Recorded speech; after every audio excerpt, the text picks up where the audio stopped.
Hello everyone, welcome to Nucleon Heights Education. हम हमारे crash course में हेलोएल्केन हेलोरीन्स का फर्स्ट डे कंप्लीट कर चुके हैं और आज सेकंड डे ये यूनिट कंप्लीट कर लेंगे हम लोग।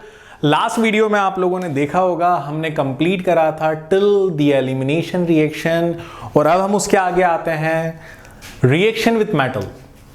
यहां पर हम लोग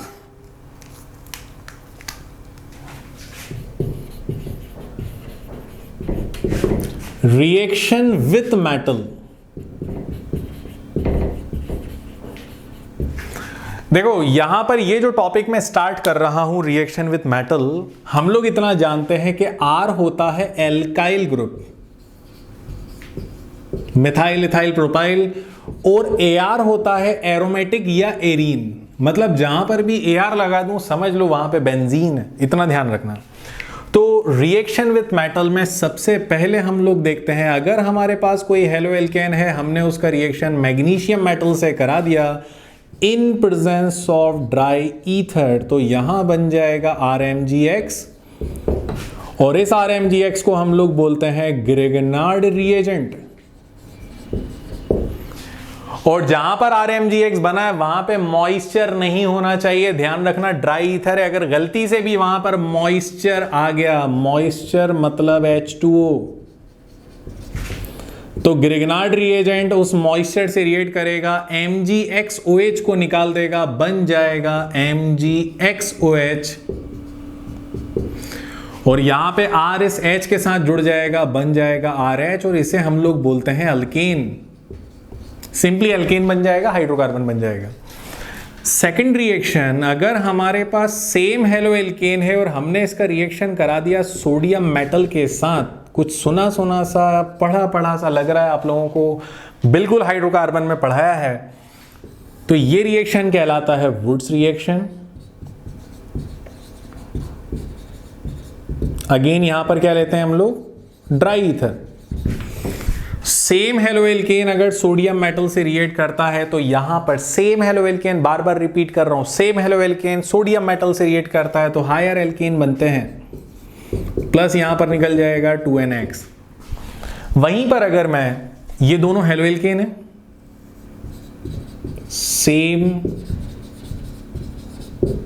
हेलोएल्केन है ये दोनों, अगर वहीं पर मैं 1 हेलोएल्केन और 1 हेलोएरीन लेता हूं, ये हेलोएल्केन है और ये है हेलोएरीन। अब आप लोगों को पता है AR की जगह बेंजीन लगा दोगे चल जाएगा, तो यहां पर भी 2NX निकल जाएगा, और 2NX निकल जाएगा। इस रिएक्शन को हम लोग बोलते हैं Wurtz Fittig reaction, again in presence of dry ether, तो यहां बन जाएगा AR bond R।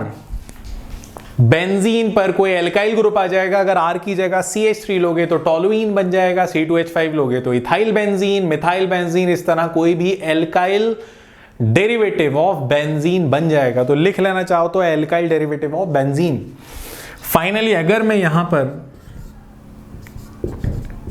2 units of haloarene लेता हूं,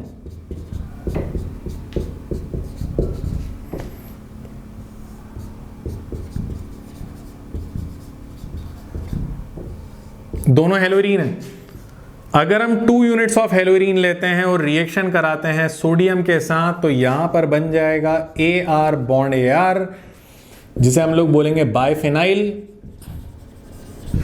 और इस रिएक्शन को हम लोग बोलते हैं फिटिग रिएक्शन।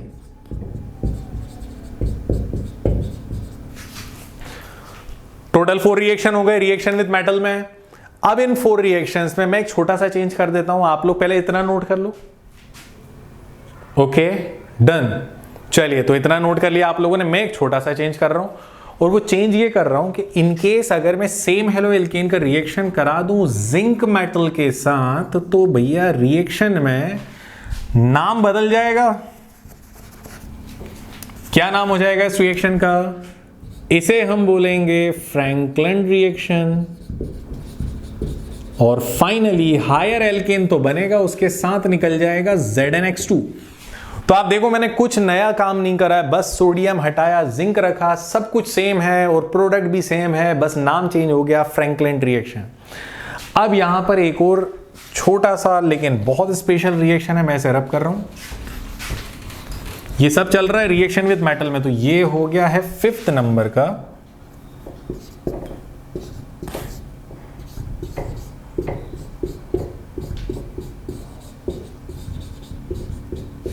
जनरली ये रिएक्शन बहुत सारे स्टूडेंट्स स्किप कर देते हैं, आई डोंट नो क्यों करते हैं। बड़ा इजी रिएक्शन है, रिएक्शन विद लिथियम। क्वेश्चन आता है हेलो एल्केन का रिएक्शन लिथियम और कॉपर के ऑक्साइड के साथ कराओ या R2CuLi से कराओ, तो ये रिएक्शन कहलाता है कोरेहाउस synthesis.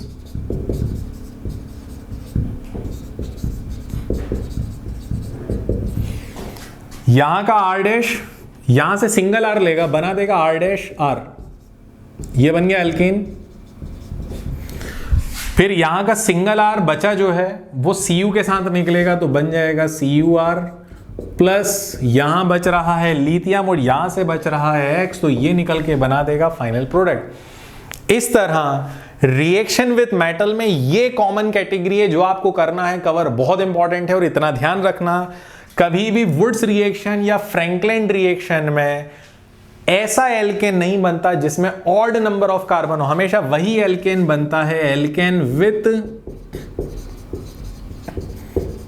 Even number of carbon atom.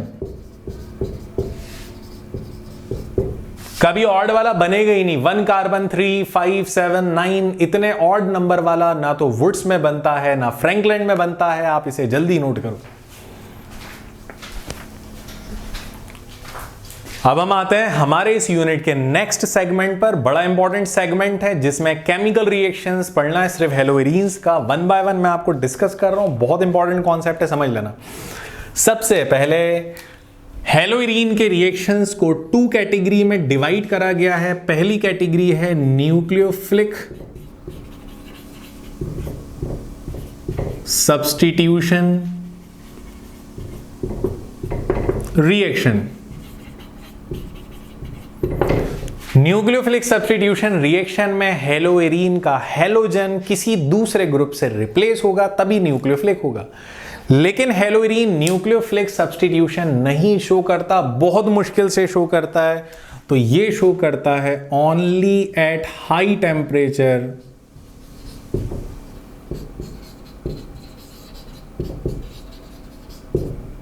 And high pressure. मतलब बहुत मुश्किल है इससे न्यूक्लियोफिलिक सब्स्टिट्यूशन करवाना। चलिए कुछ टिपिकल एग्जांपल्स देख लेते हैं हम लोग।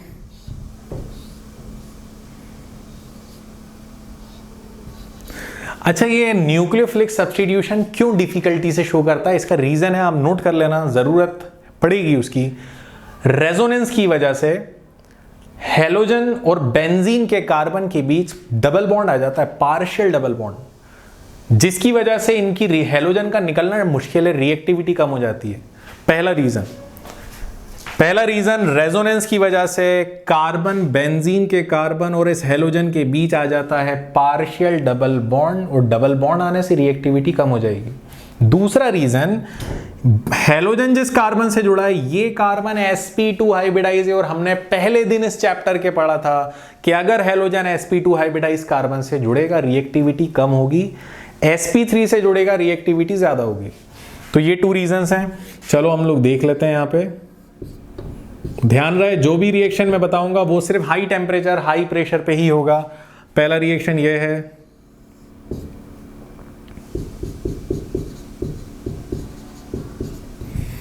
फर्स्ट रिएक्शन कॉपर क्लोरीन के साथ निकल जाएगा और यहां पर बन जाएगा फिनाइल साइनाइड। कॉपर यहां पर निकल जाएगा और फाइनली यहां बन जाएगा फिनाइल साइनाइड या बेंजीन नाइट्राइल। सेकेंड, अगर हम इसका रिएक्शन NaOH के साथ कराते हैं, हाइड्रोजन विद क्लोरीन निकलेगा HCl, बनेगा sodium phenoxide.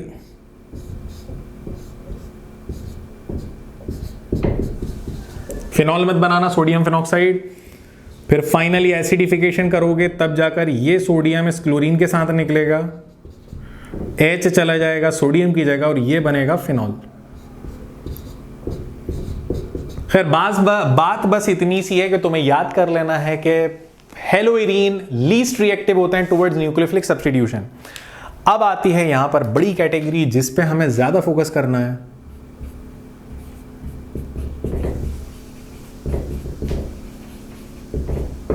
Electrophilic substitution reaction.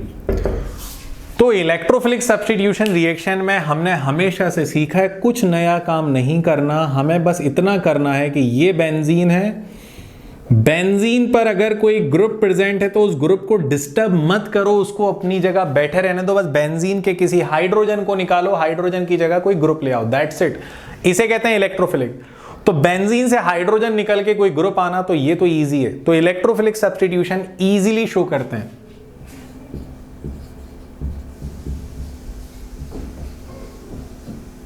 They easily show electrophilic substitution reaction.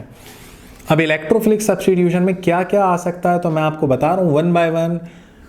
Halogenation आ सकता है, अगर हेलोजिनेशन कराएंगे तो Fe(X3) की प्रेजेंस होगा ये कि जो भी हेलोजन ले रहा हूं यहां पे X की जगह या तो Cl या Br हो सकता है। इधर Cl लूंगा तो यहां भी Cl होगा, इधर Br लेंगे तो यहां पर भी Br होगा। क्या रिएक्शन होगा? ये क्लोरोबेंजीन है, यहां से निकलेगा बॉन्ड, बॉन्ड निकलने का मतलब हाइड्रोजन का निकलना। रिमेंबर, बॉन्ड निकला मतलब इस जगह से हाइड्रोजन निकला, वो हाइड्रोजन यहां से 1x को लेगा, बना देगा HX। तो जैसा कि मैं आप लोगों को बता रहा था कि अगर यहां पर हम लोग बॉन्ड निकालते हैं तो बॉन्ड निकलने का मतलब यह है कि भैया इस जगह से H जा चुका है बाहर, तभी तो बॉन्ड आया है, और उस H ने X को लिया, सेकंड X जो है वो पहले आएगा ऑर्थो पोजीशन पे, फिर दोबारा से मुझे क्लोरोबेंजीन बनाना है और सेकंड टाइम मुझे X को जोड़ना है पैरा पोजीशन पे। क्यों? क्योंकि हेलोजन जो है वो होता है ortho para directing. Ortho para directing का मतलब हेलोजन की वजह से बेंजीन पर जब भी कोई नया ग्रुप आएगा तो नया ग्रुप पहले ऑर्थो पे जुड़ेगा, फिर दोबारा पैरा पे जुड़ेगा। आप लोग ये गलती मत करना कि ये सोचो कि ये क्लोरोबेंजीन 2 हो गए, 2 नहीं हुए हैं। क्लोरोबेंजीन मान लो यहां था 100%, 100 में से 30% जाता है ऑर्थो वाला, 70 या 65 जाता है पैरा वाला। It is very simple. तो 100% क्लोरोबेंजीन 2 पार्ट्स में डिवाइड होगा, थोड़ा सा ऑर्थो और ज्यादा क्वांटिटी में पैरा। अब इसके बाद इलेक्ट्रोफिलिक सब्स्टिट्यूशन में रिएक्शन फिक्स होते हैं। कौन कौन से फिक्स होते हैं? ये वाला हेलोजिनेशन था, फिर इसके बाद आता है नाइट्रेशन,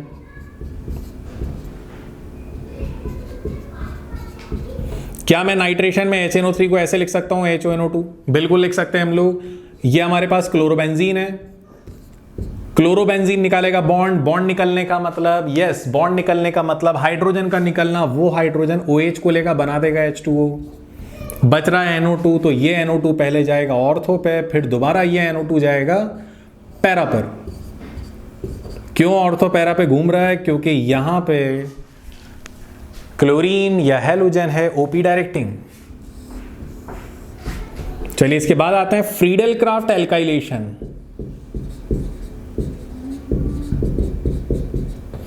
और इस बात का ध्यान रखना, ये जो भी नया ग्रुप आके जुड़ रहा है, जैसे यहां पे न्यू ग्रुप क्या जुड़ा आकर NO2, यहां पे न्यू ग्रुप आकर जुड़ा X, तो जो भी नया ग्रुप आके जुड़ेगा वो एग्जैक्टली इलेक्ट्रोफाइल कहलाएगा। क्या कहलाएगा वो? इलेक्ट्रोफाइल। क्वेश्चन आ जाता है कि इस रिएक्शन में इलेक्ट्रोफाइल बताओ, इस रिएक्शन में इलेक्ट्रोफाइल बताओ, और इलेक्ट्रोफाइल कहलाएगा। और ये जो रिएजेंट साथ में ले रहे हो ये इलेक्ट्रोफाइल जनरेट करने वाले रिएजेंट हैं। फ्रीडल क्राफ्ट एल्काइलेशन में हमारे पास क्लोरोबेंजीन है, बेंजीन बॉन्ड निकालेगा, बॉन्ड का मतलब H का निकलना, वो H इस X को लेकर निकल जाएगा HX, और फाइनली बचेगा R, तो R पहले ऑर्थो पे जाकर जुड़ेगा, फिर वही R जाकर जुड़ेगा पैरा पोजीशन पे। इसके अलावा इलेक्ट्रोफिलिक में और भी रिएक्शन है, जैसे ये हो गया फ्रीडल क्राफ्ट एल्काइलेशन, तो आप इसके अलावा कर सकते हो फ्रीडल क्राफ्ट एसाइलेशन। फिर से वही बोलूंगा, मेरे हाइड्रोकार्बन वाले यूनिट पे चले जाओ, ये सारे रिएक्शन मिलेंगे, बस चेंज इतना करना कि ऊपर क्लोरीन लगा देना, सिंपल है। Friedel Crafts acylation, sulphonation, Friedel Crafts acylation में RCO ग्रुप जो है ये इलेक्ट्रोफाइल का काम करता है। सल्फोनेशन में SO3H ऐड होगा, लेकिन वहां पे इलेक्ट्रोफाइल का काम करता है SO3 ग्रुप। आप फिर से मैं बोल रहा हूं, हाइड्रोकार्बन में जाकर देखो, एरोमेटिक हाइड्रोकार्बन के केमिकल रिएक्शंस में करा हुआ है हम लोगों ने। सेम रिएक्शन है, बस चेंज इतना है कि वहां विदाउट क्लोरीन करा था, यहां पे बस क्लोरीन लगा रहा हूं, और डिफरेंस ही आएगा कि यहां ऑर्थोपैरा पोजीशन पे आएगा ग्रुप। तो आप लोग इस बात का ध्यान रखना, न्यूक्लियोफिलिक सब्स्टिट्यूशन रिएक्शन बहुत मुश्किल से होता है, इलेक्ट्रोफिलिक बहुत इजीली हो जाता है। एक और बात यहां पर जो थोड़ी सी आपके लिए जरूरी है, Cn नेगेटिव माइनस वाले को न्यूक्लियोफाइल बोलते हैं। क्या मैं Cn नेगेटिव को Nc नेगेटिव लिख सकता हूं? तो बिल्कुल लिख सकता हूं। अगर मैं Cn लिख रहा हूं तो बॉन्ड बनेगा कार्बन के थ्रू, और अगर Nc लिख रहा हूं तो बॉन्ड बनेगा नाइट्रोजन के थ्रू। NO2 नेगेटिव, यहां बॉन्ड नाइट्रोजन बना रहा है, और इसी NO2 को विदाउट एनी चेंज मैं लिख रहा हूं ONO, यहां बॉन्ड बनाएगा ऑक्सीजन। NO2 को ऐसे भी लिख सकते हो आप, सिंगल नाइट्रोजन विद 2 ऑक्सीजन। तो मैं आपको बताना ये चाह रहा हूं कि ऐसे न्यूक्लियोफाइल जो अपना बॉन्ड बनाने वाला एटम बदल सकते हैं, जैसे Cn कभी कार्बन से बॉन्ड बनाएगा, कभी नाइट्रोजन से, तो ऐसे न्यूक्लियोफाइल कहलाते हैं एम्बीडेंट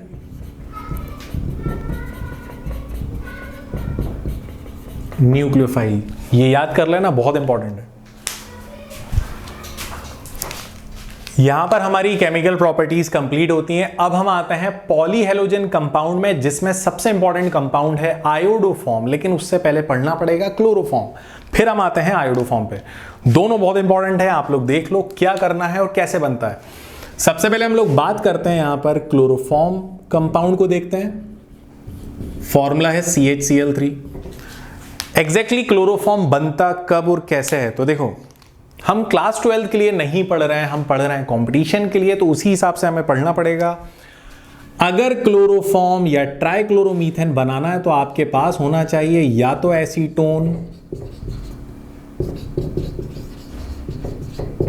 या फिर इथेनॉल।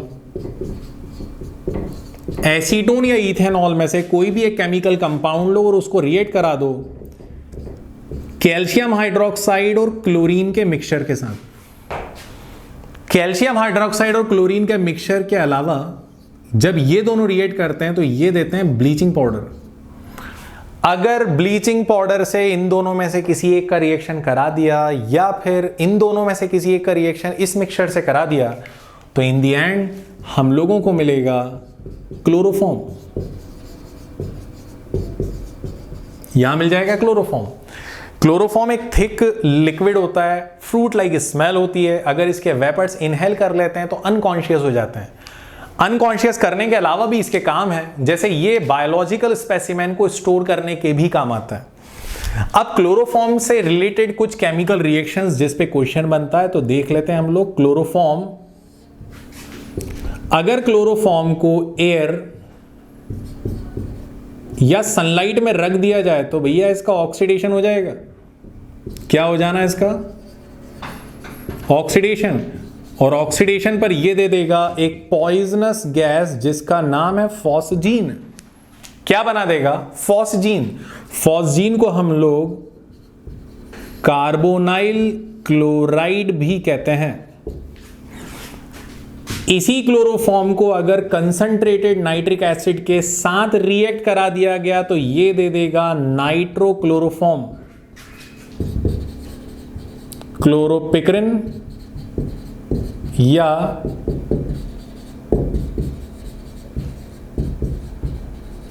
नाइट्रोक्लोरोफॉर्म, ये एक वॉर गैस होती है। यही क्लोरोफॉर्म अगर हम सिल्वर पाउडर के साथ हीट कर दें तो ये दे देगा एसिटिलीन गैस, मतलब एथाइन। यही क्लोरोफॉर्म अगर हम लोग प्राइमरी एमाइन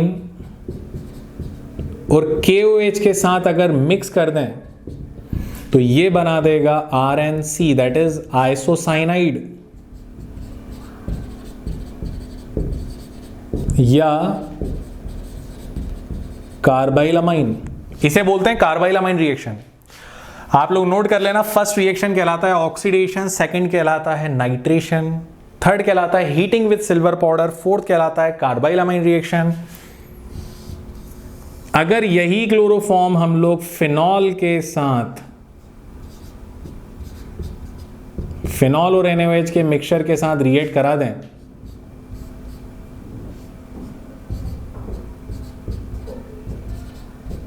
तो ये दे देता है सैलिसिल्डिहाइड, और इस रिएक्शन का नाम है रिमर-टिमन रिएक्शन।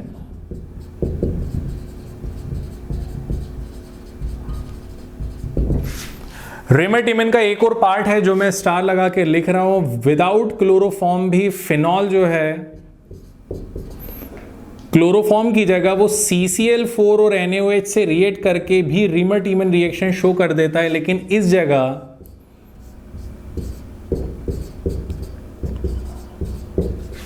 फिनॉल बनाता है सैलिसिलिक एसिड। बहुत इंपॉर्टेंट है। फॉस्जीन गैस वैसे बनना नहीं चाहिए, लेकिन अगर फॉस्जीन गैस बन जाती है या एज अ प्रिकॉशन हम लोग क्लोरोफॉर्म में क्या करते हैं, 1% इथेनॉल का सोल्यूशन मिलाते हैं, 1% एक्वस इथेनॉल सोल्यूशन। ऐसा करने से होता यह है कि ये जो फॉस्जीन अगर गलती से बन गया तो वो टूट जाता है और टूट कर देता है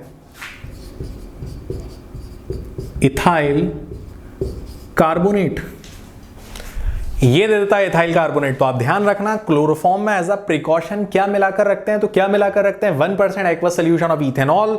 इसलिए मिलाते हैं कि वैसे ये क्लोरोफॉर्म को डिस्टर्ब नहीं करता है, लेकिन अगर गलती से फॉस्जीन बन गया तो उसे ब्रेक कर देगा। तो फिलहाल आप लोग इसे नोट कर लो, ये भी रिमर-टिमन रिएक्शन है। अगर फिनॉल का रिएक्शन क्लोरोफॉर्म नहीं मिले तो आप CCl4 से करा सकते हो अलॉन्ग विद NaOH, यहां बन जाएगा सैलिसिलिक एसिड। नोट कर सकते हैं आप लोग। चलिए, तो क्लोरोफॉर्म कंप्लीट हो गया। अब हम आते हैं आयोडोफॉर्म पे। ये क्लोरोफॉर्म के कंपैरिजन ज्यादा इंपॉर्टेंट माना जाता है। क्यों माना जाता है, आपको इसका रीजन समझ में आ जाएगा। तो अब हम आते हैं आयोडोफॉर्म पर। आयोडोफॉर्म जिसे CHI3 से डिनोट करते हैं, और आयोडोफॉर्म का बनना कहलाता है हेलोफॉर्म रिएक्शन। Haloform reaction. अब देखो, सबसे पहली बात, आयोडोफॉर्म कौन बना सकता है, ये सबसे बड़ा कॉन्सेप्ट है। आयोडोफॉर्म एक येलो कलर का सॉलिड है, इसकी प्रिपरेशन को हेलोफॉर्म रिएक्शन कहते हैं। नोट कर लेना आप लोग। आयोडोफॉर्म कौन कौन से कंपाउंड है जो बना सकते हैं, तो मैं आपको बता रहा हूं, इट इज वेरी सिंपल। ये कार्बोनाइल ग्रुप है,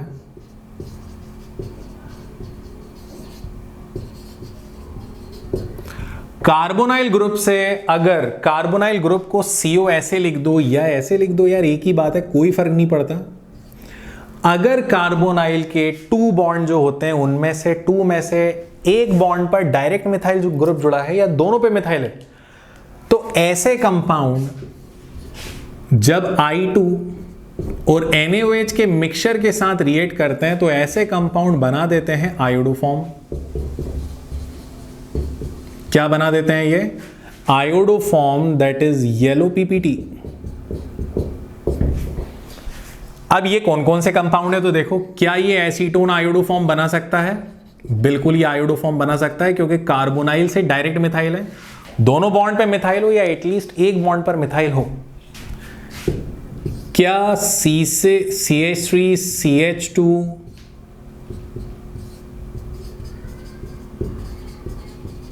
क्या ये कंपाउंड I2 और NaOH के मिक्सचर से रिएक्ट करके आयोडोफॉर्म बनाएगा? तो ये बिल्कुल नहीं बनाएगा, क्योंकि कार्बोनाइल ग्रुप से डायरेक्ट मिथाइल होना चाहिए, आगे पीछे कहीं भी CH3 नहीं जुड़ा है।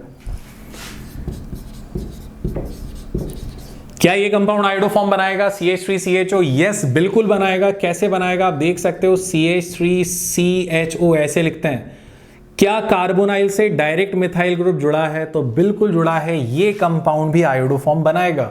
तो कौन आयोडोफॉर्म बनाता है और कौन नहीं बनाता, ये याद करना बहुत इंपॉर्टेंट है हमारे लिए। ज्यादातर क्वेश्चन इसी पे आते हैं। अच्छा, I2 और NaOH को रिएक्शन के बाद ऐसे लिखते हैं, ऐसे लिख दो या ऐसे, एक ही बात है। अब देखो, इसके अलावा और कौन आयोडोफॉर्म बनाता है?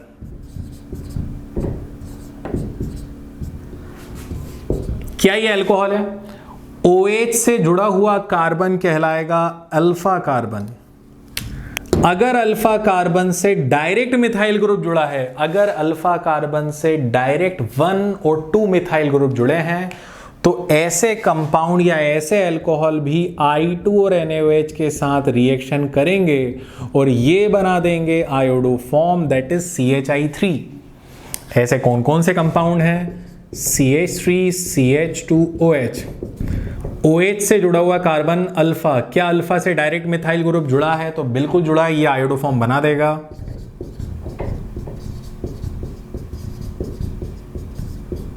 क्या ये कंपाउंड आयोडोफॉर्म बनाएगा? तो ये कंपाउंड आयोडोफॉर्म बिल्कुल नहीं बनाएगा, क्योंकि फंक्शनल ग्रुप से जुड़ा हुआ कार्बन अल्फा से जुड़े हुआ डायरेक्ट मिथाइल होना चाहिए, लेकिन यहां मिथाइल नहीं है, मतलब ये आयोडोफॉर्म नहीं बनाएगा। अब हमारे जनरली कंपटीशन में क्वेश्चन कैसे आता है? तो कंपटीशन में क्वेश्चन आता है कि हमारे पास एक मिक्सचर है,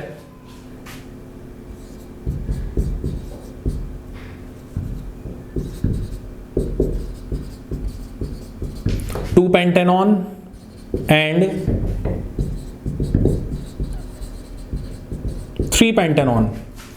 क्या इस मिक्सचर को हम आयोडोफॉर्म टेस्ट से सेपरेट कर सकते हैं, या कौन से टेस्ट से इस मिक्सचर को सेपरेट कर सकते हैं? 4 ऑप्शन देंगे, फेहलिंग, टॉलेंस, बहुत सारे ऑप्शन देते हैं। ऐसी सिचुएशन में हमें देखना है कि क्या ये कीटोन है। अगर एल्डिहाइड कीटोन या एल्कोहल है, अगर एल्डिहाइड कीटोन या अल्कोहल है, तो तुम सबसे पहले आयोडोफॉर्म टेस्ट लगाना। कैसे आयोडोफॉर्म टेस्ट? देखो ये कीटोन है, ऑन लगा हुआ है, 2 पेंटेनॉन होता है,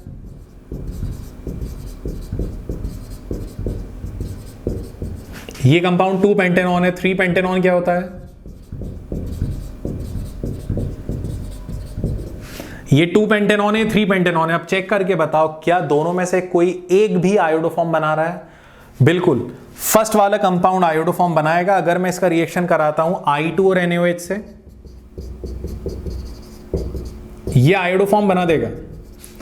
लेकिन सेकंड वाले का अगर मैं I2 और NaOH से रिएक्शन कराता हूं तो ये होगा नो रिएक्शन। मतलब सेकंड वाला कंपाउंड आयोडोफॉर्म नहीं बना रहा। क्यों नहीं बना रहा? क्योंकि कार्बोनाइल से डायरेक्ट मिथाइल ग्रुप जुड़ा होना चाहिए।